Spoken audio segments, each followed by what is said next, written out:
አገዛዙ በጎጃም በሸዋና በወለጋ የኃይል ሚዛኑ እየተናጋ ነው። የፋኖ ጥቃቶችና የአገዛዙ ሰራዊት የእርስ በርስ መበታተን ለ4 ኪሎ ባለዙፋን ከባድ ፍራቻን አንግሷል። በሰራዊቱ እርስ በርስ ተኩስ ወታደራዊ መሪዎቹ ሲሞቱ በጎጃም የገባው ጦር ተከቦ ከባድ እርምጃን አስተናግዷል። መረጃዎቹን ከግንባር በዝርዝር ይዘናቸዋል፣ ይደመጣሉ። የክልል ጥምር ኃይሎች አማራውን ለማጥቃት ይገባሉ መባላቸው መነጋገሪያ ሆኗል። በሰብአዊ መብት ስም በሚነገድበት የብልጽግናው የጸጥታ ፖሊሲ አማራውን ያነጣጠረ ዘመቻ የጀመረ ሲሆን የኦሮሚያ አፋር ድንበር የለሽ ወታደራዊ ስምሪቶች ከባድ ስጋት ደቅነዋል። መረጃውን ታደምጡታላቸው። የአሜሪካ ኃያልነት እየጨመረ ነው። ኢራን በርካታ ቦታዎቿ ወድመዋል። አሜሪካ በኢራን ላይ የሰነዘረችው የ6 ቀናት ተከታታይ ጥቃት ዛሬም ቀጥሏል። ቀጠናውን ስጋት ተባብሷል። ጦርነቱ ከሁለቱ ሀገራት የሚሻገርበት ክስተት ተፈጥሯል። ዘገባውን በስፋት በቆይታችን ትሰሙታላቸው። ሰላም፣ ጤና፣ ፍቅር የምንመኝላችሁ ውድ የብላክ ላይን ሚዲያ ቤተሰቦቻችን እናንተን ይመጥናሉ ብለን ያሰብናቸውን የተመረጡ ዕለታዊ የግንባርና ወቅታዊ መረጃዎችን ወደ እናንተ ይዘን ቀርበናል። ቻናሉን ሰብስክራይብ በማድረግ ቤተሰብ እንድትሆኑ እየጋበዝን ወደ መረጃዎቹ እናመራለን።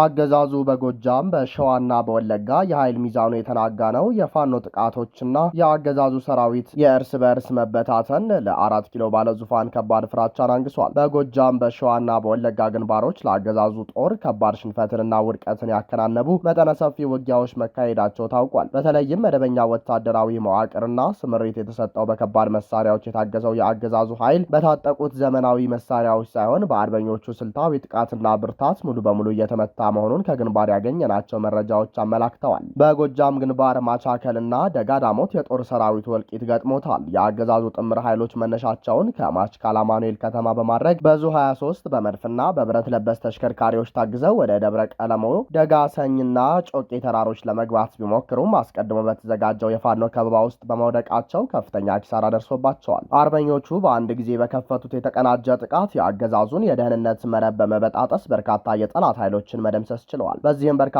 የነፍስ ወከፍ መሳሪያዎች ከነተተኳሾቻቸው በፋኖ ቁጥጥር ስር ውለዋል። ደጋዳሞትን መልሶ ለመቆጣጠር ከቋሪት ወረዳ የተነሳው የአገዛዙ ጦር በወይበይን ቀበሌ ላይ የሞርተርና የዲሽቃ ድብደባ ተከፍቶበት ተሽመርምዶ ኪሳራን አስተናግዷል። ውጊያው ትላንት ከሰዓት በኋላ ወደ እጅ ለእጅ የተለወጠ ሲሆን የፋኖ ኃይሎች ቁጥሩ በውል ያልተገለጸ የአገዛዙን ሰራዊት ወታደሮች በምርኮ ይዘዋል። ከጅጋ ወደ ቋሪት እንዲሁም ከቋሪት ወደ ደጋዳሞት አዳዲስ ግንባሮች የተከፈቱ ሲሆን ውጊያው በከባድ መሳሪያ የታጀበ ነበር። በዚህ ሳቢያ በደጋዳሞትና በጮቄ አቅጣጫ የስልክ ኔትወርክ እንዲቋረጥ ተደርጎ ቢቆየም አገዛዙ ከባድ ሽንፈትን አስተናግዷል። የፋኖ የጦር አዛዦች እንደገለጹት የጠላትን እንቅስቃሴ መመከት ብቻ ሳይሆን ወደ ማጥቃት በመሸጋገር አገዛዙ በመጣበት ቋንቋ ለማስተናገድ አስፈላጊው የኮማንዶ ስምሪትና ዝግጅት ተደርጎ ሰራዊቱ ሰብአዊና ቁሳዊ ኪሳራ እንዲላበስ ተደርጓል ብለዋል። በሸዋ ግንባር በሸዋ ጠቅላይ ግዛት አርበኞች በተለያዩ ቀጠናዎች የተደረጉ የተቀናጁና ፈጣን ጥቃቶች የአገዛዙን ሰራዊትና አጋዥ ሚሊሻዎችን ክፉኛ ምት አሳርፈውባቸዋል። ከካራ ደጎማ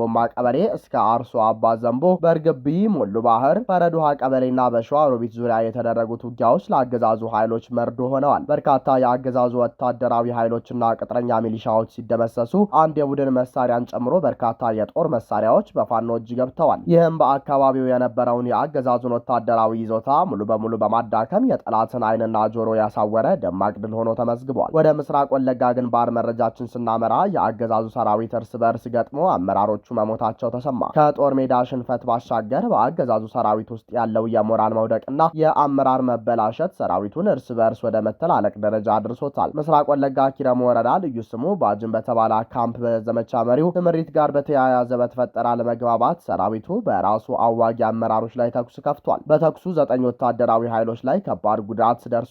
ሰራዊቱ ተበትኗል። ሌተናል ጀነራል ዘውዱ በላይ የተበተነውን ጦር ለመሰብሰብ ተጨማሪ ኃይል ልከዋል። ይህ በኪረም ወረዳ የሚገኘው የማዕከላዊ እዝ ወታደራዊ ካምፕ ክስተት የአገዛዙ ጦር የውስጥ አንድነት መናጋቱንና ወታደሩ ባልተገባ ጦርነት ውስጥ ለመማገድ ያለውን ከፍተኛ ተቃውሞና እምቢተኝነት በግልጽ ያሳየ ክስተት ሆኗል ሲሉ ወታደራዊ ምንጮች ጠቁመዋል። ይህ በየግንባሩ የሚታየው ክስተት አገዛዙ በኃይልና በከባድ መሳሪያ ጋጋታ ብቻ የህዝብን የነጻነት ጥያቄ ለማፈን የሚደረገው ጥረት ፍጹም መክሸፉን አመልክቷል። በኪረሙ የተከሰተው የእርስ በርስ ግጭትና የጦሩ መበታተን ሰራዊቱ ለጥቂቶች የስልጣን ዕድሜ ማራዘሚያ ተብሎ ለሚደረግ ጦርነት መዋጋት መታከቱን ያሳያል ያሉት ወታደራዊ ምንጮች በነበረው ተኩስ ልውውጥ ወታደራዊ አዋጊ አመራሮች መገደላቸውን ጠቅሰዋል። አገዛዙ የቱንም ያህል ታንክ፣ መጋዘን፣ ሙሉ መሳሪያና የደህንነት መረብ ቢዘረጋም በአካባቢው ማህበረሰብ ሙሉ ድጋፍ በሚንቀሳቀሰው የፋኖ መብረቃዊና የተበታተነ የውጊያ ስልትም በቀላሉ እየተመታና ኪሳራን እያስተናገደ ይገኛል ብለዋል።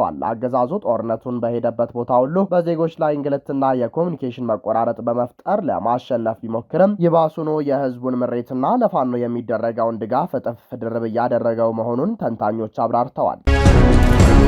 በሰብአዊ መብት ስም የሚነገድበት የብልጽግናው የጸጥታ ፖሊሲ በአሰኮ አማራውያን ያነጣጠረ ዘመቻ የጀመረ ሲሆን የኦሮሚያ አፋር ድንበር የለሽ ወታደራዊ ስምምነት ከባድ ስጋትን ደቅኗል። ብልጽግና በሀገሪቱ የተለያዩ አካባቢዎች የዜጎችን ደህንነት ከማስከበር ይልቅ የፖለቲካ ስልጣኑን ለማራዘም ሲል የብሔር ማንነትን መሰረት ያደረጉ እርምጃዎችና መጠነ ሰፊ ወታደራዊ ዘመቻዎችን ማጠናከሩን ቀጥሏል። ከሰሞኑ ከአርሲ አሰኮ ወረዳ የሚወጡ መረጃዎችና በኦሮሚያና አፋር ክልሎች አዋሳኝ አካባቢዎች የታወጀው አዲስ ወታደራዊ ስምምነትም አገዛዙ የዜጎችን ሰብአዊ መብት ወደ ጎን በመተው በኃይል አማራጭ ላይ ብቻ መደገፉን በግልጽ የሚያሳዩ ሆነዋል። አርሲ ዞን አሰኮ ወረዳ መረጃዎች እንደሚያመለክቱት በኦሮሚያ ክልል ባለስልጣናት ቀጥተኛ ትዕዛዝ በአካባቢው በሚኖሩ የአማራ ተወላጆች ላይ ስልታዊ እስር እና እንግልት ተጀምሯል። በወረዳው አስተዳዳሪ በአቶ ገቢ ገልቹ አዛዥነት የእኛን የጫካ ቡድን ሸኔን ለምን ትዋጋላችሁ በሚል መነሻነት የአማራ ማህበረሰብ አባላት ከየቀበሌው እየተመረጡ ታፍነው እየተወሰዱ ይገኛሉ ሲሉ ምንጮች አስታውቀዋል። ከእነዚህም መካከል የሪቦ ጣቢያ ቀበሌ ነዋሪ የሆኑት አቶ ወጊው ጋሻውና የጠለታ ጨፋ ቀበሌ ነዋሪ የሆኑት አቶ ዘውዴ የሚባሉ ቀደም ሲል አካባቢያቸውን ከታጣቂዎች ጥቃት ሲከላከሉ የነበሩ ግለሰቦችና ሌሎች በርካታ ስማቸው ያልታወቀ አርሶ አደሮች ይገኙበታል። ከወር በፊት በዚሁ ወረዳ በእናቶች መልስ አብዲሳና ወይዘሮ አዳነች አቤቤ አዛዥነት በተመራ ዘመቻ ቤተክርስቲያን መቃጠሉ፣ ንጹሐን መገደላቸውና ቁጥራቸው በውል የማይታወቅ ዜጎች መፈናቀላቸው የሚታወስ ሲሆን የአሁኑ እስር የዚያው ሰቆቃ ቀጣይ አካል መሆኑ ተመላክቷል። የአካባቢው ነዋሪዎች እንደሚሉት የአገዛዙ የጸጥታ መዋቅሮች በታጣቂዎች ላይ እርምጃ ከመውሰድ ይልቅ ራሳቸውን ለመከላከል የሚሞክሩትን ንጹሐን ዜጎችን እያደኑ ማሰርን መርጠዋል። ይህ ሁኔታ ከፍተኛ ስጋት የፈጠረባቸው ነዋሪዎች አሁን ያለን ብቸኛ አማራጭ እስክንሞት ራሳችንን መከላከል ብቻ ነው ወደሚል መደምደሚያ እንዲደርሱ አስገድዷቸዋል። በሌላ በኩል የሽመልስ የጸጥታ ኃይሎች በኦሮሚያና አፋር አዋሳኝ አካባቢዎች አዲስ መጠነ ሰፊ ወታደራዊ ዘመቻ ለመክፈት መስማማታቸውን አስታውቀዋል። የኦሮሚያ ክልል ፖሊስ አዛዥ ጀነራል ድሪባ መኮንን እንደገለጹት የክልሉ ፖሊስ፣ የፌዴራል ፖሊስ፣ የአፋር ፖሊስና የመከላከያ ሰራዊት በመቀናጀት ድንበር የለሽ የተባለ ዘመቻ ያካሂዳሉ ብለዋል። ዘመቻው በተለይም በከሰም ኮሎና አዋሽ 7 አካባቢዎች ላይ ያተኩራል። ታጣቂዎቹን በስንቅ በመሳሪያና በሎጂስቲክ ይደግፋሉ የተባሉት ሲቪሎችን ከህብረተሰቡ ነጥሎ ያለ ምህረት እርምጃ የመውሰድ ስራ መጀመሩ ተገልጿል። ይህን የንጹሐንን ለማደል የታሰበበት አካሄድ መሆኑን ተመላክቷል። የኦሮሚያ ክልል ፖሊስ አዛዥ ጀነራል ድሪባ መኮንን እንደገለጹት የሁለቱ ክልሎች የጸጥታ ኃይሎች የክልል ወሰን ሳይገድባቸው ድንበር ተሻግረው እርምጃ ለመውሰድ ተስማምተዋል። ይህ ውሳኔ በራሱ በርካታ ጥያቄዎችን ያስነሳል። የአንድ ክልል ልዩ ኃይል ወይም ፖሊስ ያለምንም ህጋዊና ህገ መንግስታዊ የድንገተኛ ጊዜ አዋጅ ገደብ ሌላ ክልል ውስጥ ገብቶ ወታደራዊ እርምጃ መውሰዱ የሀገሪቱን የፌዴራሊዝም መዋቅር የሚንድና ክልሎች የራሳቸውን የውስጥ ደህንነት የመጠበቅ ሉዓላዊ ስልጣንን የሚጋፋ ነው። ዘመቻው በሚካሄድባቸው በከሰም ኮሎና አዋሽ 7 አካባቢዎች የሚኖሩ አርብቶ አደሮችና አርሶ አደሮች በሁለቱ ተፋላሚ ኃይሎች መሃል ለጥቃት መጋለጣቸው የማይቀር ሆኗል። ይህ በአሰኮ ወረዳ የተጀመረው አፈሳና በክልሎች ወሰን ላይ የታወጀው ወታደራዊ ዘመቻ የአገዛዙን የፖለቲካና የጸጥታ ውድቀት በጉልህ የሚያሳዩ በርካታ ክፍተቶች ያሉበት ነው። አገዛዙ ታጣቂዎችን ለመዋጋት በሚል በሚያደርገው ዘመቻ የንጹሐን ዜጎችን ደህንነትና ሰብአዊ መብት አጠባበቅ የጠቀሰው ምንም ነገር የለም። ይባስ ብሎ ስንቅና መረጃ ያቀብላሉ የተባሉ የህብረተሰብ ክፍሎችን ያለ ምህረት መምታት የሚለው መመሪያ ህጋዊ አሰራርን ያልተከተለና ንጹሐን አርሶ አደሮችን ለበቀል ጥቃት የሚያጋልጥ የጅምላ ፍርድ ነው። በአርሲ አሰኮ ወረዳ የተጀመረው የማንነት ተኮር እስርና በኦሮሚያ አፋር ጥምረት የታወጀው ወታደራዊ ዘመቻ ሀገሪቱ ያለችበትን የፖለቲካ ቀውስ በኃይል ለመፍታት መሞከር ያስከተለውን መዘዝ ያሳያል። የብልጽግናው አገዛዝ በህግ የበላይነት ስም የሚወስዳቸው እርምጃዎች ንጹሐን ዜጎችን ሰለባ ማድረጋቸውን ከቀጠሉ ቀጠናው ወደ ባሰ የእርስ በርስ ግጭትና መስቀልቅል ከማምራት ውጪ የሚያመጣው ዘላቂ ሰላም አይኖርም ሲሉ ተንታኞች ጠቁመዋል። አሜሪካ በኢራን ላይ የሰነዘረችው የ6 ቀናት ተከታታይ ጥቃት ዛሬ አዳሩን ተፈጽሟል። በአሜሪካና በኢራን መካከል በሆርሙዝ ወሽመጥ ላይ የበላይነትን ለመያዝ የሚደረገው ፍልሚያ ወደ ከፋ ምዕራፍ ተሸጋግሯል። የዋሽንግተን ጦር ለስድስተኛ ተከታታይ ምሽት በኢራን ላይ የፈጸመው የአየር ጥቃት የሲቪል መሰረተ ልማቶችን ማውደሙ የተገለጸ ሲሆን ይህም በሁለቱ ሀገራት መካከል ያለውን ግጭት ወደ አደገኛ ደረጃ አሻግሮታል። ይህ በዓለም አቀፍ ደረጃ ከፍተኛ ትኩረትን የሳበ ወታደራዊ እርምጃ በዓለም አቀፉ የነዳጅ ንግድ ኮሪደርና በሀያላን ሀገራት ዲፕሎማሲያዊ ግንኙነት ላይ ከፍተኛ ጥላ ማሳረፉን ቀጥሏል። ዛሬ ሌሊት የተፈጸመው መጠነ ሰፊ ጥቃት በኢራን ደቡባዊ ግዛቶች ላይ ያነጣጠረ ነበር። እንደ የቴህራን መንግስታዊ መገናኛ ብዙሃን ዘገባ ከሆነ የአሜሪካ ሚሳኤሎችና ድሮኖች ወታደራዊ ይዞታዎችን ብቻ ሳይሆን ቁልፍ የሲቪል መሰረተ ልማቶችንም መትተዋል። በደቡባዊ ኢራን በምትገኘው ባንዳር ካሚር የወደብ ከተማ አቅራቢያ በድልድዮች ላይ በተሰነዘረ የአየር ጥቃት የ7 ሰዎች ህይወት ወዲያውኑ ማለፉን የሆርሙዝጋን የሕክምና ሳይንስ ዩኒቨርሲቲ ጠቅሶ የሀገሪቱ የዜና ወኪል ኢራና ዘግቧል።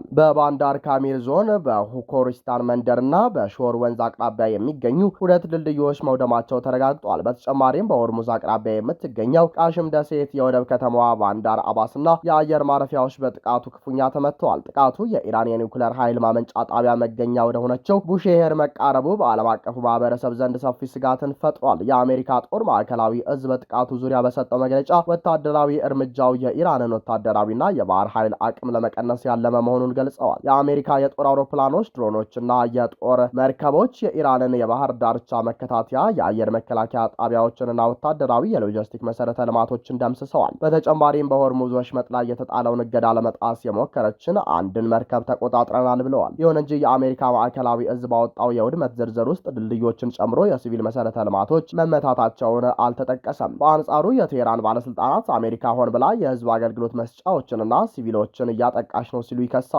ይህ የአሜሪካ ጥቃት በፕሬዚዳንት ዶናልድ ትራምፕ ቀደም ሲል ከተሰጡት ጠንከር ያሉ ማስጠንቀቂያዎች ጋር የሚገጣጠም ነው። ፕሬዚዳንቱ በዚህ ሳምንት መጀመሪያ ላይ ቴህራን ወደ ድርድር ጠረጴዛ የማትመለስ ከሆነ ድልድዮችንና የኃይል ማመንጫዎችን እንደሚመቱ አስጠንቅቀው ነበር። ይህ አይነቱ የሲቪል መሰረተ ልማቶች ጥቃት ግን ከዓለም አቀፍ የሰብአዊ መብቶች ተሟጋቾች ዘንድ ጠንካራ ተቃውሞ እያስነሳ ነው። የተባበሩት መንግስታት የሰብአዊ መብቶች ከፍተኛ ኮሚሽነር ቮልከር ቱርክ ከዚህ ቀደም ባደረጉት ንግግር ሆን ብሎ ሲቪሊያኖችንና የሲቪል መሰረተ ልማቶችን ማጥቃት የጦር ወንጀል ሊያሰኝ ይችላል ሲሉ አስጠንቅቀዋል። በ1949 የወጣውና በጦርነት ወቅት ሊከበሩ የሚገቡ ሰብአዊ ስነ ምግባሮችን የሚደነግገው የጄኔቫ ስምምነት ለሲቪሊያኖች ህልውና ወሳኝ በሆኑ መሰረተ ልማቶች ላይ ጥቃት መፈጸምን በጥብቅ ይከለክላል።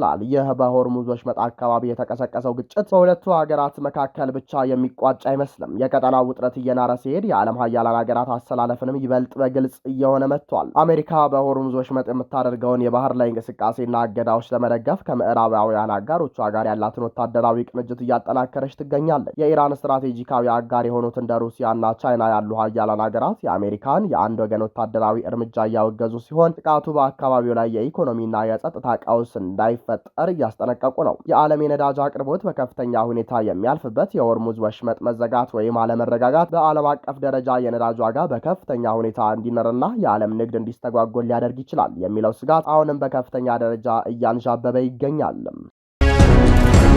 ክቡራንና ክቡራት አድማጭ ተመልካቾቻችን ለሰዓቱ የነበረን የዜናና የመረጃ ስርጭታችን ይህንን ይመስል ነበር። ቻናሉን ሰብስክራይብ በማድረግ ቤተሰብ እንድትሆኑ ጋበዝን። ጤና ይስጥልን።